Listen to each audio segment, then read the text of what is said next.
Videos देखने के लिए सब्सक्राइब करें जनसत्ता.com, बेल आइकन दबाकर पाएं लेटेस्ट नोटिफिकेशंस।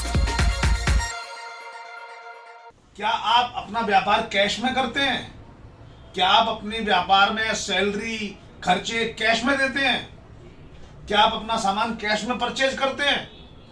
यदि हाँ तो सावधान हो जाइए, क्योंकि इन सब पे अब इनकम टैक्स की बड़ी निगाह है। साथियों, मैं मनीष कुमार गुप्ता आज आपको कैश के ट्रांजैक्शन के बारे में ऐसी बातें बताऊंगा जिनके सोच के आपको लगेगा कि मुझे कैश में व्यापार कितना करना है और कितना नहीं करना है।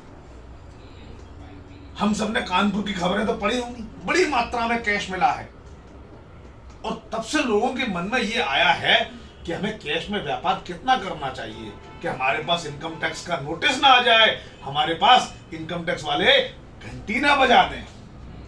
तो साथियों, आप समझ लीजिए, सबसे पहले आपको बैंक में 10 लाख रुपए से अगर अधिक आपने कैश जमा किया तो आपको इनकम टैक्स का नोटिस आ सकता है। वो पूछ सकते हैं कि आपके इनकम टैक्स का सोर्स क्या है।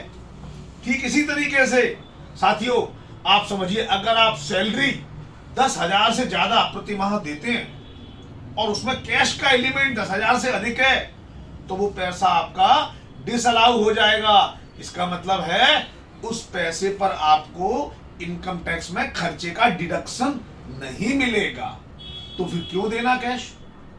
और ठीक इसी तरीके से आप ऑफिस के लिए कोई खर्चा कर रहे हैं, कोई सफाई का खर्चा है, कोई पेंटिंग का खर्चा है, तो 10,000 रुपए से अधिक खर्चा प्रति मद में नहीं कर सकते, और किया तो क्या होगा, आपका खर्चा इनकम टैक्स में अलाउ नहीं होगा।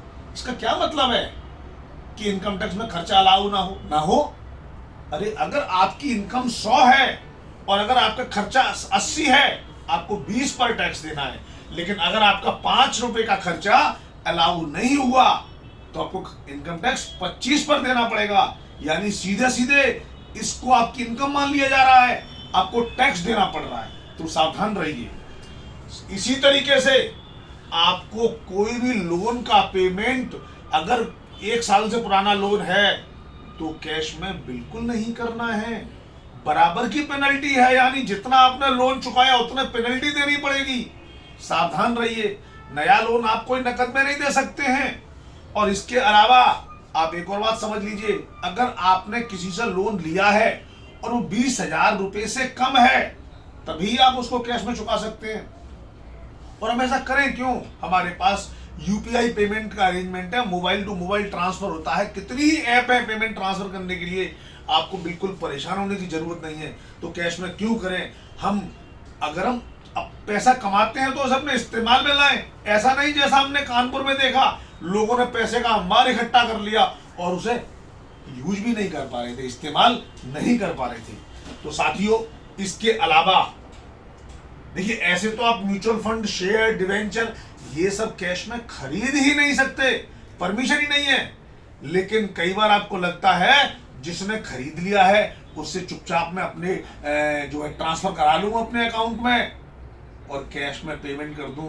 ऐसा करना खतरनाक है। इनकम टैक्स वाले आपके पास नोटिस भेज देंगे। इस बात को समझ लीजिए।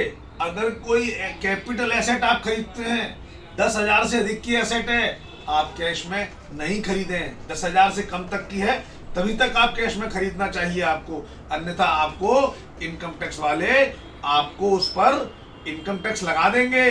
ध्यान रखिए। इसी तरीके से आप अगर कोई बैंक में एफडी बनाते हैं, बैंक में कैश जमा करते हैं, तो आपको ये ध्यान रखने की जरूरत है कि ये कैश मेरे पास कहां से आया।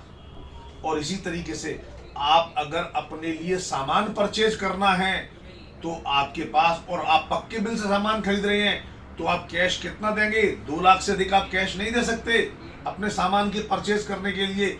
अगर आपने 2 लाख से अधिक कैश दिया तो आप समझ लीजिए आपके साथ क्या होगा।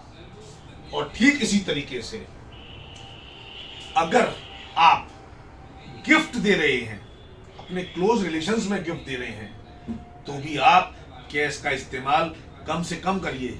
एक बार में जो ब्लड रिलेशंस हैं उनमें और स्पाउस है, उनको 2 लाख से अधिक का गिफ्ट नहीं दे सकते। अगर देंगे तो इनकम टैक्स की निगाहों से आप बच नहीं पाएंगे।